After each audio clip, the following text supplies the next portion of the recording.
Just on 8 and a bit minutes past, 1 and a bit minutes past 8 even. Let's try that. It's been a long 2 weeks. It really, really has. On the chat show this morning, thank you very much to Andy Reid for coming in. He's off back to work for the day. And also the Reverend Canon John Caldwell from the church down there, St Ninians. And if you are coming to the grandstand today, pop down to the church there. Please support the church funds. There are a lot of other places around the island open too as well. But try and support all these local places. They put on tea and cake. And is there tea and cake there today, John? Yes? Yes. Good man. And the photo exhibition upstairs? Still all going on. So if you are popping to Bray Hill today, pop to the church and just help out. It's nice of John to come in. We are joined on the chat show table this morning by the chairman of the Manx Motorcycle Club, Peter Maddocks, is here as well. We've also got Ernie Washer, who's in here too, and also our guest of honour at the Manx Grand Prix, the Festival of Motorcycling for 2018, Frank Whiteway. Frank, very good morning to you, sir. Thank you very much. Welcome. Thank you. How nice is it to be back on the Isle of Man? It's brilliant. I've enjoyed my week so much. It's been unbelievable. I'm looking around this wonderful studio you've got. Now, last time I was interviewed by Peter Neal, it was in the telephone box on the prom.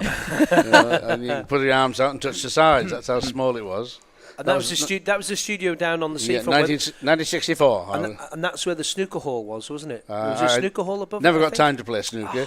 I was too busy mending broken motorbikes. So 1964. 1964. So that was when we started, wasn't it? It was, as yes. an official radio station, 1964. So that's a long time ago. I'll be one of the first people that was interviewed. It was really quite pleasing. Huh? I'm sure we must have a copy of that somewhere, Alex. Well, I've tried to find one, but it's I've wrote to people, heads of departments. Well, there's a head of our department. Let's put him under pressure now. Take his details afterwards, and I'm sure we must have that as an archive somewhere.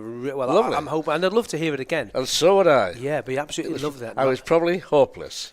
And it was on a was it on a telephone? No, or was it was a little studio, like this? Yeah, much like this, yeah. But no Facebook live streaming, because this is all going live all over the world. So just pure audio, yeah. And I've been watching you walk around there this week with obviously the Lieutenant Governor, who's very nice, Mr. Gosney, really nice very chap. Nice chap. And his son was there the other day starting the race. Yes, what a man he is. Really is a very handsome young man. Right, so well spoken. He's magnificent. And also you have obviously the MHKs following around, Rob Callister and Tim Crook go around too. What was that like to be just round with those guys, being taken here for tea and tiffin and coffee? Very, very nice. Really nice, It's been like running on cloud nine. Fantastic, yeah. And it just shows that what you did all those years ago was appreciated.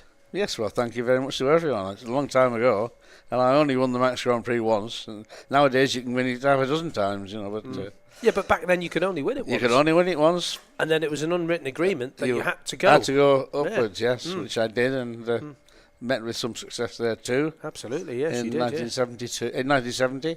Production race? Yes, I won the 500 production race as a canter. It was so the easiest and the most comfortable and the most enjoyable race I ever had in the Isle of Man. Well, we'll look at that in a bit later on. We've also joined by Ernie J. Washer as well. And Mr. Washer, good morning, sir. Good morning. Are you well? Yes, thank you. New experience for you around the chat show table? Oh, it certainly is, yes. We're going to be asking you a little bit more about your memories way back. I mean, we'll go back to 1958 here as well. That's even before my dad was born. So, and do you know what?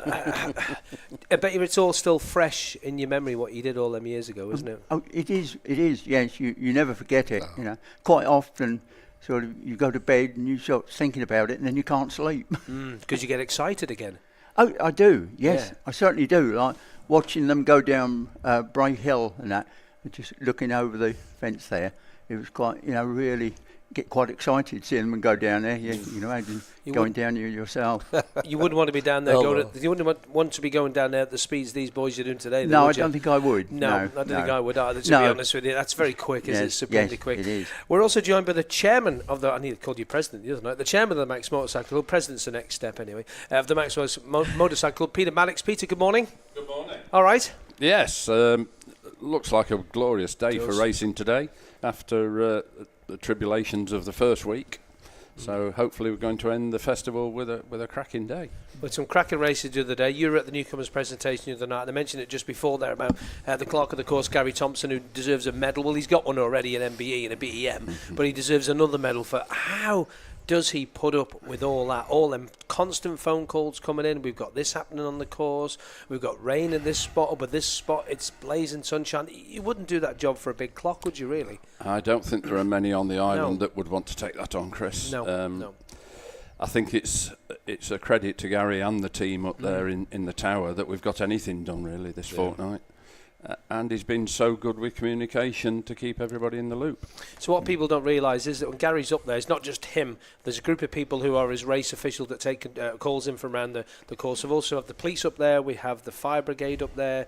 I'm trying to think who else we have up there. There's other people up there as well in official capacities. It's not just Gary there. He's getting calls in all the time from people all over the place. So well done to them all up there in the town for these 2 weeks and, of course, the TT 2 weeks.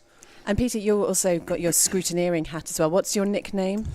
Two hats. Two hats. Two hats, yes. I think that's probably the polite nickname. No, I'm joking. But so, I mean, in terms of pressure of dealing with that side of things, just talk us through what that involves. This week has been a little easier with it being race week, but over the 2 weeks of the event, we also look after the classic TT machines, and we will have checked almost 3,000 machines in the 2 weeks. Because every machine comes through for a check over every session and every race, and the guys in there that work for me do a brilliant job of making sure everybody goes out with something that's safe. And a lot of them have been doing that job for a long time, haven't they?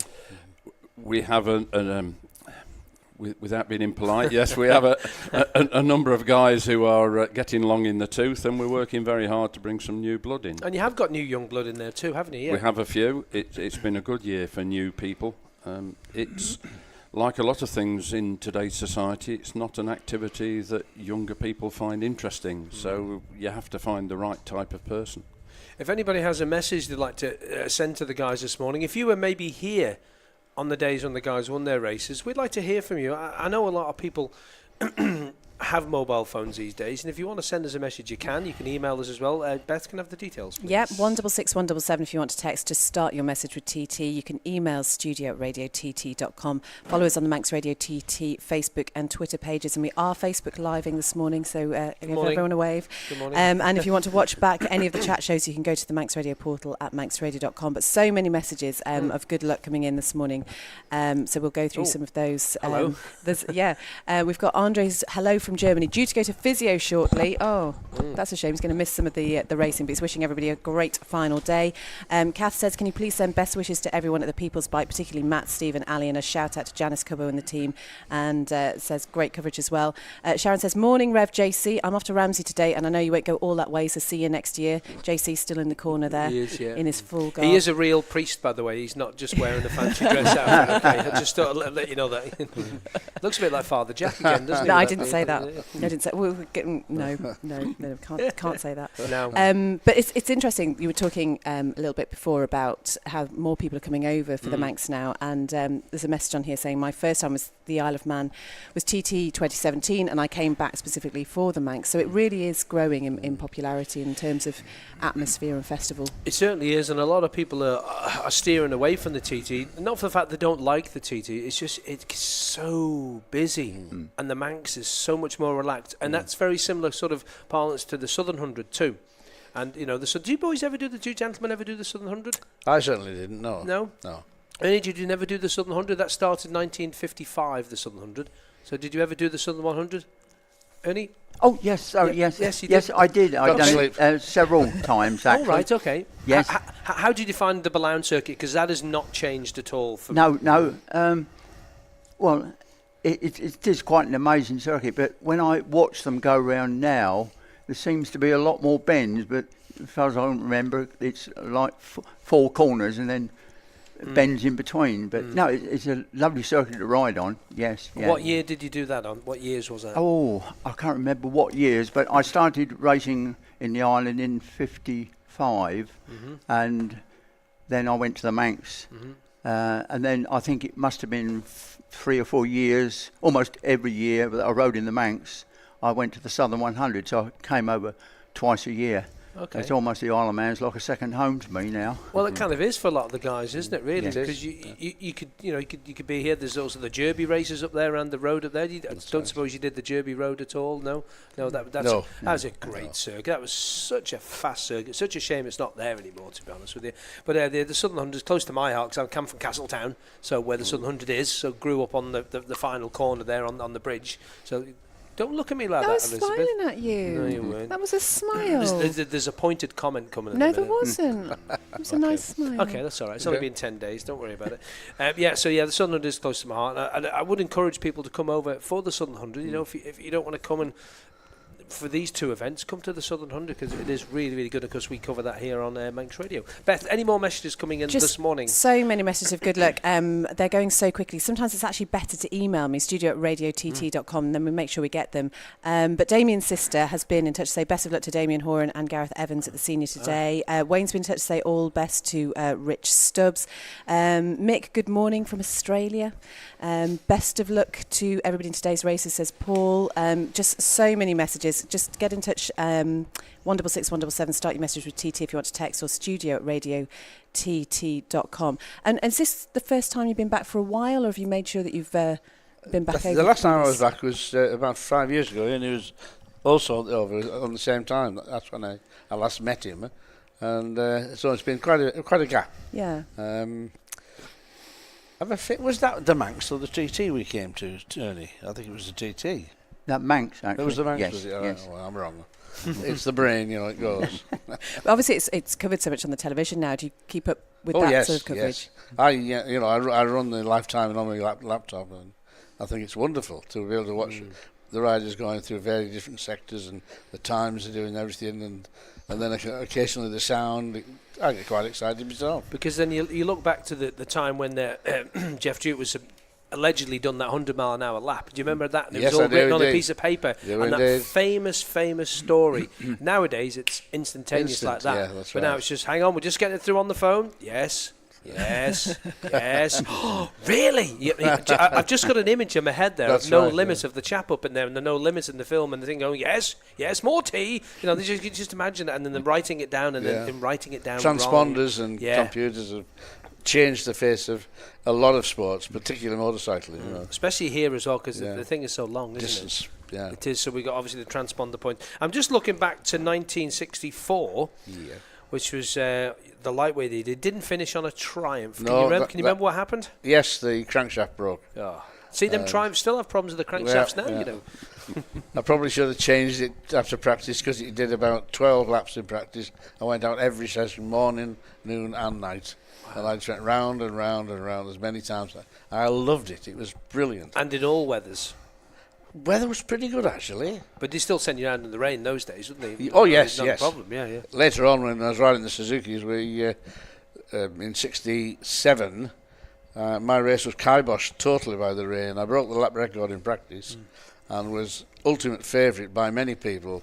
They said to me, "You'll romp it, no worries at all." Little tank on, so I took myself inside the screen, 2 laps, fill up, 2 laps.